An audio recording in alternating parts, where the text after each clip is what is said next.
भक्तों, प्रेमानंद पाखंडी की बात सुनो, ये संतों को चैलेंज कर रहा है। हम कहते हैं, माइक से कहते हैं, विश्व में कोई ऐसा जादूगर पैदा हुआ हो, तांत्रिक ऐसा पैदा हुआ हो, कोई ऐसा पैदा हुआ हो, आए हमारी किडनी ठीक कर। इसने 2 साल पहला चैलेंज करा था, मैं संत रामपाल जी महाराज के चरणा में लंबा लेट जाएगा, तेरी किडनी के सबकी में ठीक हो जाएगा। जवाब कितना देगा? महिमा का भूखा है यो, इसने ना भगवान का बेरा ना भक्ति का बेरा। और अगर वेदों के अनुसार साधना करता तो भक्ति से सारे रोग ठीक होते हैं। संत रामपाल जी महाराज जी के लाखों भक्तों की किडनी क्या, कैंसर क्या, सब कुछ ठीक हो गया। SA ट्रू स्टोरी नाम के YouTube चैनल पे देख लो और वेदों का नियम देखो, भक्तों के रोग ठीक होते हैं, इन पाखंडियों के नहीं होते। इसने कदे वेद पढ़े हैं, इसके बाप ने तो वेद पढ़े ना, कदे यो पढ़ेगा वेद। वेद देखो, वेद पढ़ा ये देखो पवित्र ऋग्वेद है, ये आर्य प्रकाशन का है। वेदों के अनुसार साधना संत रामपाल जी महाराज करवाते हैं और ये सारे लाभ मिलते हैं। ये है ऋग्वेद मंडल नंबर 10 सूक्त 161 मंत्र नंबर 2। एक मंत्र में साबित हो जाएगा प्रेमानंद पाखंडी है, उसको भक्ति का नहीं पता। ये देखो, यदि रोगी नष्ट जीवन शक्ति वाला हो गया है अथवा यदि वह सीमा से परे चला गया है, मर गया है, उसको भी यदि वह मृत्यु के समीप पहुंच गया है तो भी उस रोगी को परमात्मा भीषक कष्टप्रद रोग के पंजे से छुड़ा लाता है, तो शरद ऋतुओं तक जीने के योग्य बना देता है। ये परमात्मा संत रामपाल जी महाराज की भक्ति से होता है सिर्फ। यो प्रेमानंद पाखंडी वेद विरोधी सनातन विरोधी गधा है। राम कृष्ण ना भगवान बतावे और पीछे पड़वावे राधा के, जिसके 2 पति, जिसका शास्त्रों में प्रमाण नहीं, और गीता में लिख रहा ओ मंत्र यो रटवावे राधा राधा। अब गीता के हिसाब से ना चलेगा तो कितनी किडनी ठीक होवे है। आओ दिखाते हैं गीता के अनुसार। यह है श्रीमद भगवत गीता गोरखपुर से, इसके 16 के 23 में लिखा हुआ है, जो पुरुष शास्त्र विधि को त्याग कर अपनी इच्छा से मन माना आचरण करता है राधा राधा, वह न तो सिद्धि को प्राप्त होता है, न परम गति को और न सुख को। जो सारे दिन रोता रहे बिना डॉक्टर के तो पानी भी ना पीता। तो स्पष्ट बात है, गीता के अनुसार भक्ति ना करता तू, इसीलिए कदे तो वेंटिलेटर पर चला जाए, डॉक्टर के पूछे बिना तो तू पानी भी नहीं पीता, भक्तों से मास्क लगा के मिलता है। तेरे को भगवान पे विश्वास नहीं है, इसीलिए पाखंडी प्रेमानंद तेरे से चैलेंज है। आज भी संत रामपाल जी महाराज के दरबार तेरे लिए खुले हैं, लंबा लौट जा चरणों में आके संत रामपाल जी महाराज के, और फिर देख भक्ति में कितनी शक्ति होती है। 100 साल की उम्र दे देंगे संत रामपाल जी महाराज तेरे को। कबीर साहेब सबका बाप है, बेटा किसी का ना, और जो बेटा होगा अब तेरे वो तो साहिब ना। ये तेरे राम कृष्ण तो गर्भ से पैदा हुए थे, बेटा बनकर उतरे थे, और वो कबीर साहब सह शरीर आता है, सह शरीर जाता है। ये सबका बाप कबीर संत रामपाल जी महाराज जी के रूप में धनाना धाम में उपस्थित है। आका अपना कल्याण करवा ले पाखंडी, ध्यान रख ले, सबका बाप कबीर है। तो ये जो 2 लड़के आप जी देख रहे हैं, एक तरफ तो आपको परम पूज्य सतगुरु रामपाल जी परमेश्वर जी की छवि नजर आ रही है, एक तरफ आपको श्री प्रेमानंद जी की छवि नजर आ रही है। दूसरी तरफ जो ये 2 भगत हैं, ये परम पूज्य सतगुरु रामपाल जी के भगत कहलाते हैं। ये सतलोक आश्रमों से जुड़े हुए हैं। सतलोक आश्रम धनाना में बैठकर ये दुनिया को ज्ञान बांटते हैं, लेकिन इनके ज्ञान बांटने का जो तरीका है वो सतगुरु रामपाल जी के भक्ति विधान के आसपास भी नहीं है। परमेश्वर रामपाल जी अपनी वाणी में कहते हैं कि भाई कागा काको धन हरे, जो कौवा होता है वो किसी का धन नहीं छीनता है। कागा काको धन हरे और कोयल काको देत, और कोयल भैया किसको हीरे मोती बांट रही है। कागा काको धन हरे और कोयल किसको देत, पर मीठे वचन बोलकर सबका मन हर लेत। कोयल होती है वो मीठी वाणी बोलकर सबके मन को मंत्र मुग्ध रखती है। परमेश्वर अपनी एक वाणी में और कहते हैं कि भाई ऐसी वाणी बोलिए मन का आपा खोए, औरन को शीतल करे आप भी शीतल होए। तो परमेश्वर रामपाल जी ने सन 1994 से अपने भक्ति मार्ग की शुरुआत की और वर्तमान में भी चल ही रहा है। आपको उनके श्रीमुख कमल से इस प्रकार के कटु वचन, इस प्रकार की अभद्र भाषा, इस प्रकार की ये जोश दिलाने वाली भाषा आपको कभी भी, आप उनके लाखों सत्संग उठाकर देख लीजिए, नहीं मिलेगी। और ना उन्होंने कभी अपने किसी भगत को इस प्रकार की वाणी का प्रयोग करके अन्य को ज्ञान समझाने का आदेश दिया है। यहां तक कि परमेश्वर रामपाल जी ने अपने सत्संग में स्पष्ट कहा है कि ये जो भक्ति मार्ग है कबीर परमेश्वर जी का, ये ताकत से नहीं चलता है, जोर जबरदस्ती से नहीं चलता है। आप अपना ज्ञान समझाओ। अगर कोई आपके ज्ञान को स्वीकार करता तो बहुत अच्छी बात है, अन्यथा धक्का मत करो, जबरदस्ती मत करो। आप राजा अम्बरीश की और दुर्वासा की कथा सुनाते हुए गुरुदेव ने बताया था, राजा अम्बरीश अपनी साधना कर रहा था जैसा भी उसको ज्ञान था, लेकिन दुर्वासा अपनी साधना को सर्वश्रेष्ठ मानते हुए जबरदस्ती करता था अम्बरीश के साथ कि जैसा मैं कहूं वैसा कर। और दुर्वासा के साथ फिर क्या बनी आप सबको पता है। दुर्वासा ऋषि ने जो सुदर्शन चक्र छोड़ा था राजा अम्बरीश को मारने के लिए, वो सुदर्शन चक्र राजा अम्बरीश के पैरों को छूकर वापस दुर्वासा को मारने के लिए उसके पीछे चल पड़ा था। और दुर्वासा तीनों लोकों में भागता रहा अपनी जान बचाने के लिए। अंत में सोचा विष्णु जी के पास चलता हूं। विष्णु रूप में खुद कबीर भगवान आकर बैठ गए वहां। और फिर क्या कहा दुर्वासा को कि ये मार्ग ताकत का नहीं है, जबरदस्ती का नहीं है। ये परमात्मा बोले क्या गुस्ताखी कर दी, क्यों मार रहा है तेरे को। फिर वह सारी कहानी बता दी। भगवान बोले कि भक्ति के भाव से चलो, ये ताकत से नहीं चलता ये मार्ग। अपना ज्ञान दो, कोई मानना ठीक है, ना मानो मत, ना मानो, मुझे बचाओ भगवान, मुझे बचाओ। उसमें सुदर्शन चक्कर रुक गया, खड़ा हो गया दूर। अब ये कथा गुरुदेव भगवान ने हमें क्यों सुनाई।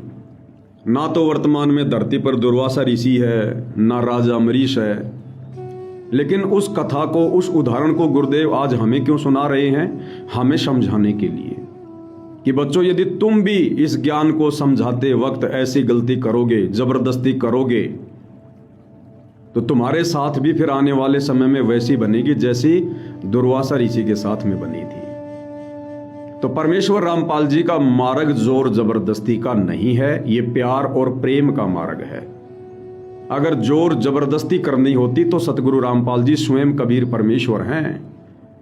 इनको 1 सेकंड का समय भी नहीं लगता दुनिया को अपने चरणों में लाने के लिए, 1 सेकंड का भी।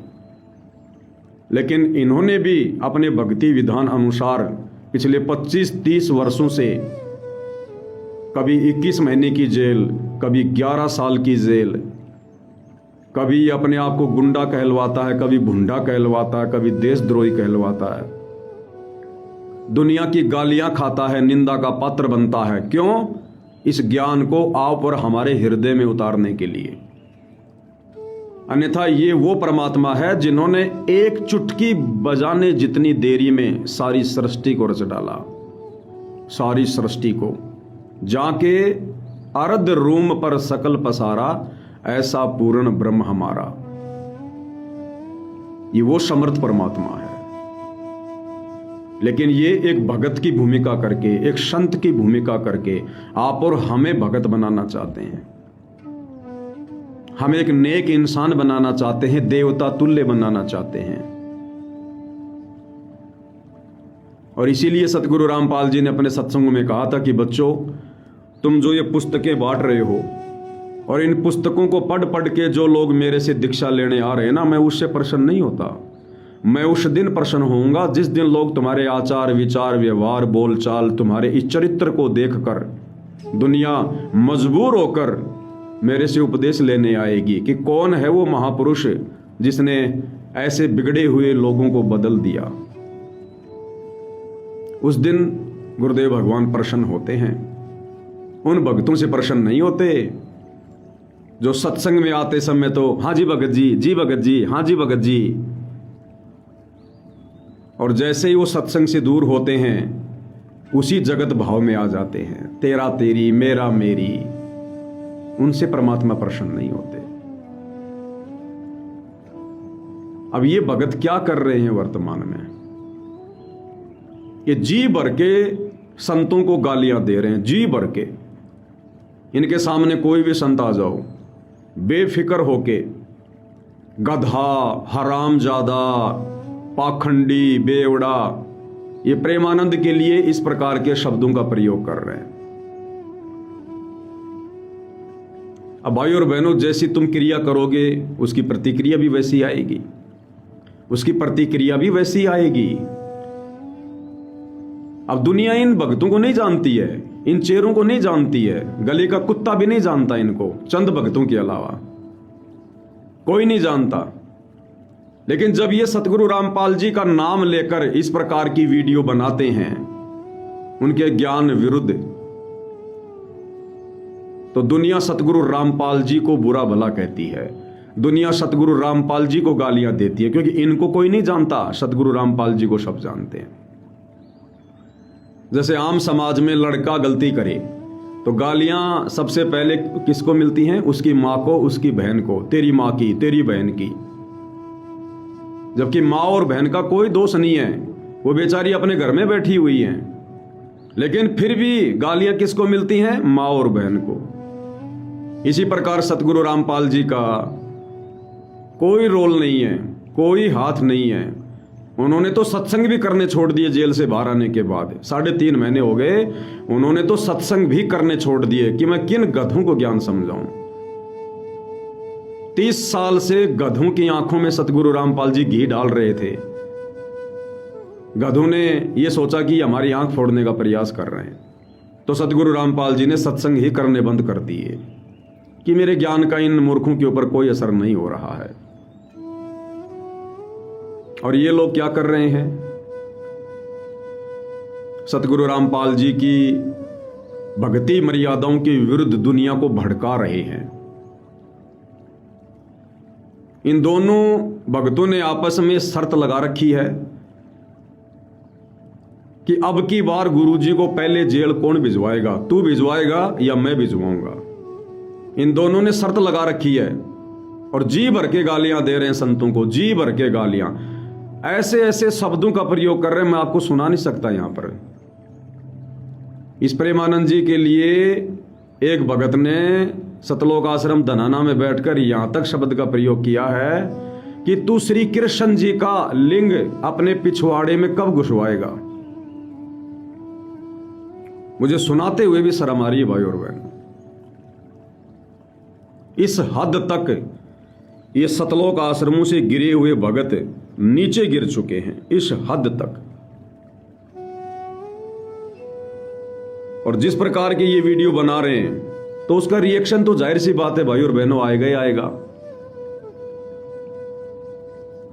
इन्होंने और क्या क्या शब्द प्रयोग किए हैं व्यर्थ में, बेकार में, फिजूल में, जबकि इन्हें पता होना चाहिए कि तुम्हारे पूज्य गुरुदेव सतगुरु रामपाल जी की 30 साल की मेहनत के बाद ये हिंदू संत उनकी शरण में नहीं आए, तो तुम कौन से खेत की मोड़ी हो भाई जो तुम इस प्रकार से गालियां निकाल के उनको सतगुरु रामपाल जी के चरणों में लंबा लिटा दोगे। लेकिन ये बेबुद्धि के इंसान हैं, बेअकले हैं, काल प्रेरित हैं। इनका मकसद है कि जल्द से जल्द वो तीसरा कांड हो, जिस तीसरे कांड के विषय में सतगुरु रामपाल जी ने हिसार जेल से बाहर आते भविष्यवाणी कर दी कि तीसरा झटका भी तो और आएगा। और ये जो 2 भगत है ना, ये अभी नए नए जुड़े हैं। ये ना तो करोथा कांड के समय थे, ना ये बरवाला कांड के समय थे। अगर होते तो इन्हें पता चल जाता कि इस प्रकार के शब्दों के प्रयोग से क्या हो सकता है। आज सतगुरु रामपाल जी का छोटा बेटा मनोज, बड़ा बेटा मनोज, और जो बरवाला कांड के समय जो सतलोक आश्रम कमेटी में बड़े बड़े भगत थे, आज वो चुप क्यों हैं? वो क्यों नहीं बोलते? क्योंकि उन्होंने जिन शब्दों का बरवाला कांड के समय प्रयोग किया था प्रशासन के लिए, पुलिस के लिए, कोर्ट के लिए, उनकी ढंग से देही तुड़ाई हुई है, ढंग से उनका ढंग से रिमांड हुआ है। आज वो एक शब्द भी नहीं निकाल रहे अपने मुंह से, पट्टी बांध के बैठे हुए हैं। अब ये भाई क्या कि नए नए जुड़े हैं, इन्हें ना बरवाला कांड का पता, ना इन्हें करोथा कांड का पता। अब ये सोच रहे हैं कि तीसरे कांड में हम विशेष भूमिका निभाएंगे तो प्रसाद भी विशेष मिलेगा, ध्यान रख लेना। तो जिस प्रकार की वीडियो ये लोग बना रहे हैं, तो आम समाज में कितना रोष है। अरे सच को सच के तरीके से पेश करो। अगर आपका ज्ञान सच्चा है, आप सच्चे हो, तो फिर चिल्लाने की जरूरत क्या है? कुत्ते की तरह भौंकने की क्या जरूरत है? संतों को व्यर्थ में गालियां देने की क्या जरूरत है? हरामजादा, गधे का बच्चा, पाखंडी, तेरे बाप ने भी कदे वेद ना पढ़े, कभी झाका तुमने अपने अंतःकरण में? तुम भगत का टैग लगा के घूम रहे हो, तुम जगत वालों से भी गए गुजरे हो। और इसीलिए सतगुरु रामपाल जी ने हिसार जेल में बैठकर कहा था कि अच्छे इंसान तो जगत में भी ऐसे नहीं है जैसे तुम भगत कर रहे हो। इतना गिरा हुआ इंसान की कैटेगरी में सतगुरु रामपाल जी ने तुम सतलोक आश्रम से जुड़े भक्तों को लिया है। तो आम समाज में क्या रिएक्शन आ रहा है, पहले इन सतलोक आश्रम से जुड़े भक्तों की और ये प्रवचन सुन लीजिएगा, देखिएगा। पाखंडी दलाल प्रेमानंद की सुनो, एक पाखंडी प्रेमानंद जैसे गधों से बचो, नहीं तो तुम्हारा जीवन बर्बाद हो जाएगा। एक बच्चे प्रेमानंद, सबका बाप कबीर। इस पाखंडी प्रेमानंद ने परमात्मा इन पाखंडी भांड शंकराचार्यों का नया नाटक देखो। गधा है जो दिखता तो इंसानों जैसा है, लेकिन उसकी बुद्धि गधों जैसी है। दोस्तों, एक कबाड़ी में और प्रेमानंद में कोई फर्क नहीं है। जैसे इस हरामजादे प्रेमानंद ने बदले में उत्तर क्या मिला दोस्तों इसको, ये देख लो क्या उत्तर मिला इसको बदले में, इन गाड़ियों के बदले में। अब ये आम समाज का व्यक्ति है जो वीडियो बना रहा है, और ये आम समाज का व्यक्ति भी इन भक्तों के इस प्रकार के कुवचनों को सुनकर और क्या कह रहा है कि इन सतलोक आश्रम से जुड़े भक्तों ने जो प्रेमानंद के लिए, अन्य संतों के लिए जिस प्रकार के कुवचनों का प्रयोग किया है, उसके बदले क्या मिला। एक छोटा सा वीडियो दिखा रहा है ये, और इस वीडियो में क्या है, ये प्रेमानंद के शिष्य, अन्य संतों के शिष्य सतगुरु रामपाल जी की फोटो को लोग बाथरूम में जो पेशाब करने जाते हैं ना, वहां डाल रहे हैं और उसके ऊपर पेशाब कर रहे हैं। जहां लोग पेशाब करते हैं वहां पर उनकी फोटो चिपका रहे हैं। बदनामी किसकी हो रही है? सतगुरु रामपाल जी की। बदनाम करने वाला काम कौन कर रहे हैं? ये सतगुरु रामपाल जी के इस प्रकार के बेबुद्धि वाले भगत हैं। इसलिए परमात्मा कहते हैं, जो मैं पूत कपूत हूं बहुर पिता को लाज। यही करोथा कांड में हुआ। गलती की सतलोक आश्रम मैनेजमेंट ने 3 एकड़ जमीन उस समय ली जब सतगुरु रामपाल जी महाराष्ट्र में थे। उनकी आज्ञा के बिना वो 3 एकड़ जमीन ली और उसी जमीन के ऊपर आगे चल के मुकदमा हुआ और करोथा कांड हुआ। गलती करी सतलोक आश्रम वालों ने। 21 महीने रोहतक की जेल में रहकर सजा भोगी सतगुरु रामपाल जी ने। 2014 का बरवाला कांड, गलती करी सतलोक आश्रम मैनेजमेंट ने, सतगुरु रामपाल जी के परिवार ने, इन बड़े बड़े भक्तों ने जजों के खिलाफ पुस्तकें लिख के, हरियाणा प्रशासन को ठेंगा दिखा के, सरेआम उनको गालियां निकाल के, और 11 साल तक हिसार जेल में बैठकर सजा किसने भोगी? सतगुरु रामपाल जी ने। समाज में निंदा के पात्र कौन हुए? सतगुरु रामपाल जी। गुंडे बुंडे देशद्रोही कौन कहलाए? सतगुरु रामपाल जी। जबकि परमेश्वर रामपाल जी का कोई लेना देना नहीं। तो क्या रिएक्शन मिल रहा है इन गालियों के बदले? सतगुरु रामपाल जी की फोटो को जहां लोग खड़े होकर बाथरूम करते हैं वहां पर डाला जा रहा है। उन जगत वाले लोगों के द्वारा वहां उनकी फोटोएं चिपकाई जा रही हैं।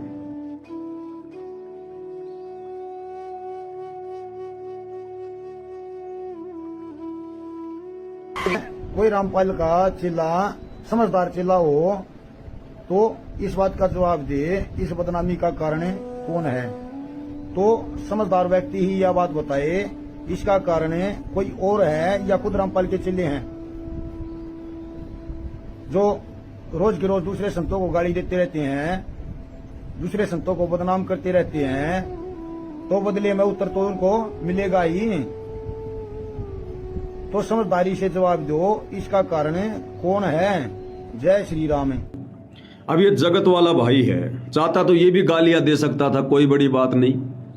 सतगुरु रामपाल जी को मां बहन की गालियां दे सकता था, उनको गधा कह सकता था, उनको कबाड़ी कह सकता था, उनको हरामखोर कह सकता था, जैसा कि ये सतलोक आश्रम से जुड़े भगत अन्य संतों को गालियां दे रहे हैं।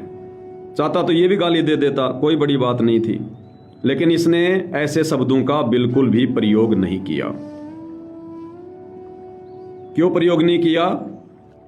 क्योंकि इनको लगता है कि इस प्रकार के शब्द हमारी मर्यादाओं के खिलाफ हैं और हम इस प्रकार के शब्दों का प्रयोग सतगुरु रामपाल जी के लिए नहीं कर सकते हैं। अर्थात इन सतलोक आश्रम से जुड़े भक्तों से अच्छा जो ये चरित्र है ये जगत वाले लोगों का है। ये संतों के खिलाफ कभी भी अभद्र शब्दों का प्रयोग नहीं करना चाहिए। सतगुरु रामपाल जी ने भी अपने सत्संग में हमें बार बार यही बताया, यही समझाया कि निंदा कभी किसी की नहीं करनी चाहिए, किसी की नहीं करनी चाहिए। सबके अपने अपने संस्कार होते हैं। ये मार्ग जबरदस्ती किसी को ज्ञान समझाने का नहीं है। परमात्मा कहते हैं तिनका कभू ना नींदिए जो पांव तले होए, और कबहू ऊठ आखन गिरे पीर गनेरी होए। कब उस क्रिया का रिएक्शन हो जाएगा तुम्हें पता भी नहीं चलेगा, पता भी नहीं चलेगा तुम्हें। अब भाई और बहनों, इन सतलोक आश्रम से जुड़े भक्तों ने क्या कुछ कहा है, क्यों ये इतना चिल्ला रहे हैं, आज हम उसी विषय पर चर्चा करेंगे। और क्यों जगत वाले इन अज्ञानी और मंद बुद्धि भक्तों की गलतियों के चलते सतगुरु रामपाल जी को गालियां देते हैं। कारण क्या है? ये जो आम समाज के लोग हैं, जो जगत के लोग हैं, ये सतगुरु रामपाल जी के सत्संग नहीं सुनते हैं। ये सतगुरु रामपाल जी के विचारों से परिचित नहीं है। अगर ये सतगुरु रामपाल जी के विचारों से परिचित होते तो ये सतगुरु रामपाल जी को गालियां नहीं देते, सतगुरु रामपाल जी को बुरा भला नहीं कहते। अगर ये सतगुरु रामपाल जी के विचारों से परिचित होते तो, अगर उनके सत्संग सुने होते तो फिर उन्हें समझ में आ जाता कि ये मंद बुद्धि भगत जिस प्रकार से, जिस अभद्र भाषा का प्रयोग कर रहे हैं, ये सतगुरु रामपाल जी के मार्ग में, उनके भक्ति विधान में नहीं है। और ये क्यों दुखी हो रहे हैं, क्यों परेशान हो रहे हैं भगत? कि प्रेमानंद अपनी बीमारी का इलाज, उसको जो किडनी की प्रॉब्लम है, उस किडनी का इलाज सतगुरु रामपाल जी से क्यों नहीं करवा रहा? इन्हें बस एक ही बात का दर्द है, इन्हें इस बात की कोई चिंता नहीं है कि वे प्रेमानंद अपनी आत्मा का कल्याण करवा ले, मोक्ष करवा ले। क्योंकि मोक्ष की परिभाषा का तो इन भक्तों को नहीं पता, मोक्ष तो इन भक्तों को नहीं चाहिए। इन्हें इस बात की है कि प्रेमानंद जैसे संत यदि सतगुरु रामपाल जी की शरण में आ जाएंगे तो सतगुरु रामपाल जी का नाम बहुत बड़ा हो जाएगा। अरे सतगुरु रामपाल जी महिमा के भूखे नहीं हैं, महिमा के भूखे तुम हो। सतगुरु रामपाल जी को महिमा नहीं चाहिए, ये तो अपने आप में महिमावान परमात्मा है। ये सारी सृष्टि का मालिक, सबका बाप, इसको कौन क्या महिमा दे देगा? इसको सात समुद्र की मसी करूं, लेखनी करूं बन राय, सब धरती का कागज करूं, पर सतगुरु महिमा लिखी न जाए। तो ये सतलोक आश्रम से जुड़े कुछ अंध भगत हैं, इनकी सबसे बड़ी समस्या ये है कि ये प्रेमानंद जी महाराज ये सतगुरु रामपाल जी से सतलोक आश्रम धनाना में आकर दीक्षा क्यों नहीं ले रहे? अगर ये सतगुरु रामपाल जी की शरण में आ जाएं तो सतगुरु रामपाल जी इनकी किडनी को तुरंत ठीक कर देंगे, तुरंत ठीक कर देंगे। मैं पवन दास, सतगुरु रामपाल जी का तुच्छ सेवक, उनका छोटा सा शिष्य, इन सतलोक आश्रम से जुड़े अंध भक्तों को यह बताना चाहता हूं कि यह तुम्हारी गलतफहमी है। तुम बहुत बड़ी गलतफहमी का शिकार हो कि सतगुरु रामपाल जी प्रेमानंद जी की किडनी ठीक कर देंगे। नहीं करेंगे, नहीं करेंगे भाई। मत जियो इस गलतफहमी में, क्योंकि सतगुरु रामपाल जी ने किडनी ठीक करना बंद कर दिया, लोगों की बीमारियां ठीक करना बंद कर दिया, क्योंकि सतगुरु रामपाल जी ने सत्संग करने बंद कर दिए। 11 साल हिसार जेल में बैठकर उन्होंने यही तो देखा था कि मेरे हैं कितने और काल के कितने हैं, और जो उनके थे उन्होंने उनको साध संगति से जोड़ दिया। और साध संगति से जुड़कर वो आत्मा अपनी आत्मा के कल्याण के मार्ग में निरंतर आगे बढ़ रही हैं, उनके गुप्त मिशन से जुड़कर, साध संगति से जुड़कर। तो अब सतगुरु रामपाल जी ना किसी की किडनी ठीक करेंगे, ना किसी के गुर्दे ठीक करेंगे। तुम लोग व्यर्थ में थूक बिलोना बंद कर दो। तुम जितना ज्यादा थूक पिलाओगे उतना ही जल्दी वो तीसरा कांड होगा, उतना ही जल्दी वो तीसरा झटका आएगा। अब भाई और बहनों, मुझ पवन दास को यह भी पता है कि मैं चाहे कितनी सफाई दे दूं, कितना इन भक्तों के कुचरित्र के विषय में बता दूं, कितना ही सतगुरु रामपाल जी की महिमा कर दूं, ना तो इन सतलोक आश्रम से जुड़े अंध भक्तों को कोई फर्क पड़ेगा और ना ही आम समाज के जो लोग हैं उनके ऊपर कोई फर्क पड़ेगा। मैं ये वीडियो सिर्फ इसलिए बनाता हूं, अपना अनमोल समय मैं इसलिए लाइव आकर दे रहा हूं ताकि इन घटनाओं से शिक्षा लेकर सतगुरु रामपाल जी के गुप्त मिशन, मोक्ष मिशन, साध संगति से जुड़े हम जितने भी भगत भाई बहन हैं, हमें दृढ़ता मिले, हमें शिक्षा मिले कि हमने कौन कौन सी गलतियां करने से बचना है और अपने परमेश्वर की महिमा के विषय में हमें पता चले। इसलिए मैं ये वीडियो बनाता हूं और इसीलिए मेरी वीडियो लंबे होते हैं, 2-2, 3-3 घंटे के होते हैं, क्योंकि 2-2, 3-3 घंटे के वीडियो देखने की औकात ना तो इन सतलोक आश्रम से जुड़े भक्तों की है, क्योंकि यदि इन्होंने 2-2, 3-3 घंटे के सत्संग अपने गुरुजी के सुन लिए होते तो आज ये नौबत ही नहीं आती। और ना ही आम समाज के लोगों की औकात है कि भाई 3-3 घंटे के वीडियो सत्संग वो सुन सकें। इन लोगों को तो रील पसंद है, शॉर्ट वीडियो पसंद है, ज्यादा से ज्यादा 60 सेकंड का, 90 सेकंड का। पर भैया हमारे वीडियो में 1 घंटे से पहले तो भूमिका नहीं बनती, भूमिका तो परमात्मा कहते हैं जो चेला सतगुरु का हुई हमारी चाल चलेगा सोई। जो सतगुरु का भगत होगा वो तो सतगुरु के पद चिन्ह पर चलेगा। तो मेरे बाप ने भी 3-3 घंटे, 4-4, 5-5 घंटे के सत्संग किए हैं, तो भाई हम भी 3-3, 4-4 घंटे के ही वीडियो बनाते हैं। किसी चीज को समझना है, बारीकी से जानना है, अपनी आत्मा का कल्याण करवाना है तो वो रील से नहीं होता, शॉर्ट वीडियो से नहीं होता, समय देना पड़ता भाई, समय।